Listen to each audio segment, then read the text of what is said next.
We have a request from LevyGifford3871, and they asked for a comparison between the original iconic Godzilla from 1954 and the recent critically acclaimed Godzilla Minus One from 2023. But I wanted to make this video a lot more interesting, so this isn't just my opinion. I threw this question out to all of you in my discussion page and on Discord to get your takes on which of these cinematic titans reign supreme. And let me tell you, the responses were fantastic. So before I reveal my own thoughts, let's hear what some of you guys had to say. So after reading all through your comments and formulating this script, it was clear from your comments that both films hold a special place, with many of you calling them cinematic masterpieces and among the best two movies in the series. Many of you gravitated towards Minus One, often citing its emotional rollercoaster and genuine fear it invoked. You praised its compelling human story, the fantastic visual effects that made Godzilla feel real and terrifying, and the strong, likable cast whose journey felt incredibly personal. As one viewer put it, Minus One recreated what Godzilla 1954 did and perfected it. Another felt it was much more of an emotional roller coaster. However, the 1954 original still has a powerful hold on many of you, with some calling it the timeless masterpiece. You highlighted its allegorical depth and how it stimulates the true horrors of its time, directly addressing post-war trauma and nuclear anxiety. The dark atmosphere and iconic original score by Akira Ifukube were frequently mentioned. One viewer specifically praised how Gojira 54 showed how much Godzilla is destroying all of Japan and how it's truly horrifying,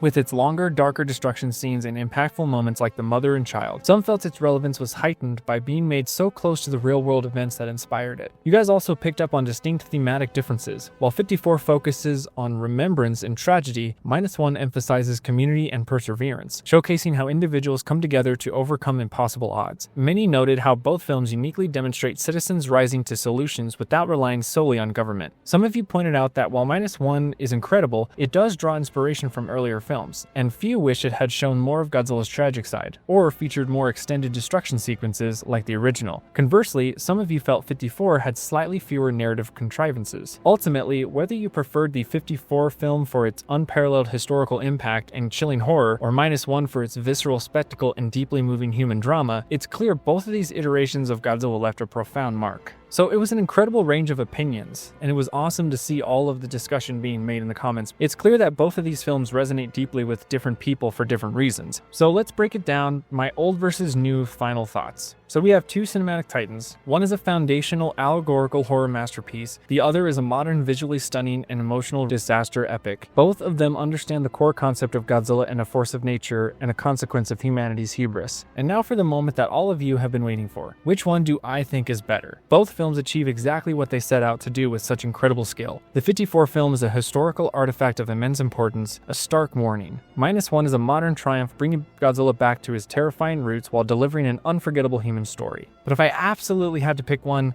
I have to give the crown to Godzilla Minus One. Here's why. I think Minus One is better because it did what the original did in the 50s for a modern audience today. It truly has everything I want in a Godzilla film. Great characters, a compelling story, a gripping plot, incredible effects, and powerful music. The original 1954 film is still one of the best films ever made, but I just think Minus One does everything one step better. However, I have to stress that both of these films are still at the peak of the entire franchise, and they absolutely can and should coexist together. They offer different but equally valuable experiences in the Godzilla canon. Thanks again, LevyGifford3871 for the request, and thank you for everyone who shared their thoughts in the comments. Your insights were invaluable. So what do you think? Do you agree with my pick, or are you firmly on Team 1954? Let me know in the comments below. And that's all I got for you guys today. Thanks for watching, and as always, stay big G fans.